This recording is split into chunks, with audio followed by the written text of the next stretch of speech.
DAP यानी di ammonium phosphate और NPK, ये दो ऐसे उर्वरक हैं जिन्हें हमारे किसान भाई बिजाई पर अथवा रोपाई के तुरंत बाद अपने खेतों में डालते हैं।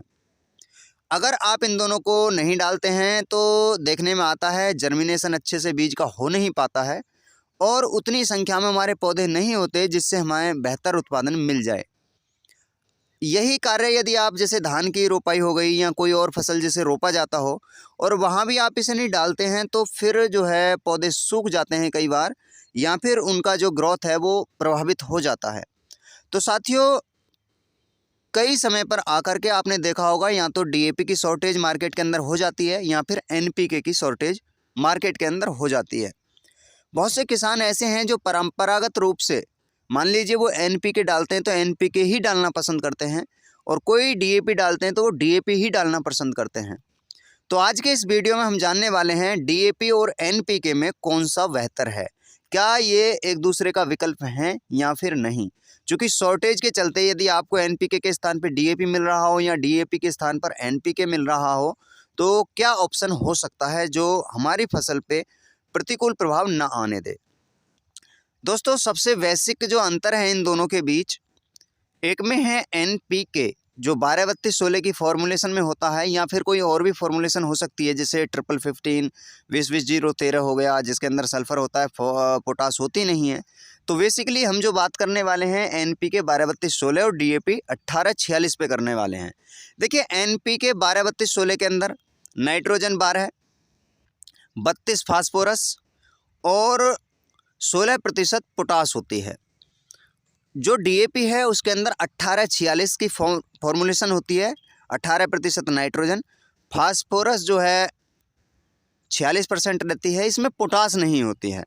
अब जो बेसिक तत्व है इन दोनों में वो है पोटास, जो एक कोलैप्स कर रहा है डीएपी के अंदर। तो पोटास का कार्य क्या है? देखिए दोस्तों, पोटास एक ऐसा तत्व है जो आपके जर्मिनेशन के साथ साथ जो पौधा उगकर आएगा उसे जलभराव और सूखा के प्रति प्रतिरोधी बनाता है। मजबूती से हमारा पौधा चलता रहे उसके लिए सेलुलोज का निर्माण, क्लोरोफिल का निर्माण, ये सारी चीज़ें वो कराता है। तीसरा काम इसका जो बहुत ही महत्वपूर्ण होता है, इंसेक्ट और फंगल रोगों के प्रति प्रतिकूल हमारे पौधे को बना देता है, यानी उनसे लड़ने की क्षमता हमारे पौधे के अंदर विकसित करता है। तो पोटास बहुत ज़्यादा महत्वपूर्ण हो जाता है जर्मिनेशन से लेकर के हमारी फसल को पकने तक। कई बार देखने में आता है जैसे गेहूं हो गया, वो हवा निकल जाती है, दाने अच्छे से पकते नहीं हैं, तो वो यही कारण होता है, उसके अंदर पोटास तत्व की कमी आ जाती है जिसके कारण ये सब होता है।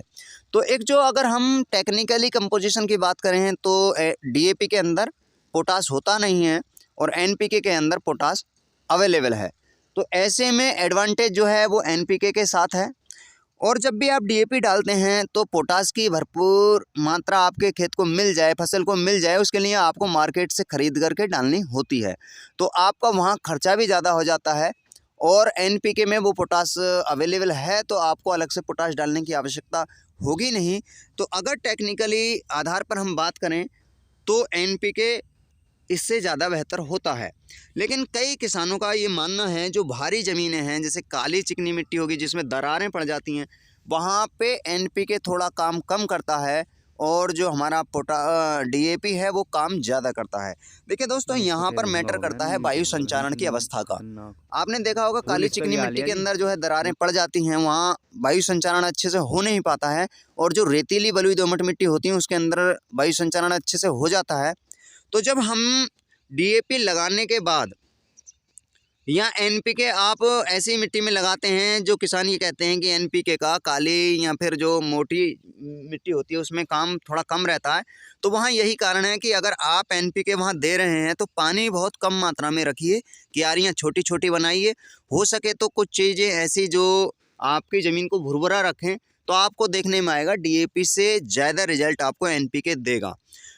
तो आप अगर आपके स्थान पर कहीं डीएपी शॉर्टेज चल रही हो और आप डीएपी परंपरागत रूप से डालते हो तो एनपीके का भी उपयोग कर सकते हैं। और दोस्तों, सबसे बड़ी बात जो अब मैं बताने जा रहा हूं, आप जब भी एनपीके या डीएपी का यूज करें, आप कोई एक ऐसा विटालाइज़र हो या सॉइल विटालाइज़र हो या फिर माइक्रोराइज़ा हो, इस तरीके की कोई भी चीज़ यदि अपनी फसल के अंदर, अपनी खेत के अंदर आप बुवाई से पूर्व उससे पहले डाल देते हैं, तो जो अघुलनशील लेयर इसकी बनती है उसे घुलनशील बना करके आपके पौधे, आपकी ज़मीन में ये वितरित कर देते हैं, जिससे जो आप डालने वाले हैं उसका 100% तो नहीं, लेकिन 70 से 80% भाग घुलनशील होकर के आपकी फसल को मिल जाता है और आपकी फसल बहुत अच्छे से चलती है। अब तत्वों की मात्रा के आधार पर आप जान ही गए होंगे, जो एनपीके है वो ज़्यादा बेहतर है डीएपी से, तो आप अपने खेतों के अंदर एनपीके का प्रयोग कर सकते हैं। और दोस्तों, प्रति एकड़ 50 केजी का बैग आता है, उसकी मात्रा को आप इस्तेमाल करें, बेहतर रिजल्ट मिलेंगे। और साथियों, अगर आपको हमारी जानकारी अच्छी लगी हो तो हमारे वीडियो को लाइक करें, कमेंट करें और हमसे जुड़ने के लिए हमारे यूट्यूब चैनल को सब्सक्राइब ज़रूर कर लें और बेल के आइकन बटन को भी प्रेस कर लें, जिससे आने वाले वीडियोज़ के नोटिफिकेशन आपको मिलते रहें। तो दोस्तों, आज के वीडियो में केवल इतनी ही जानकारी। नमस्कार।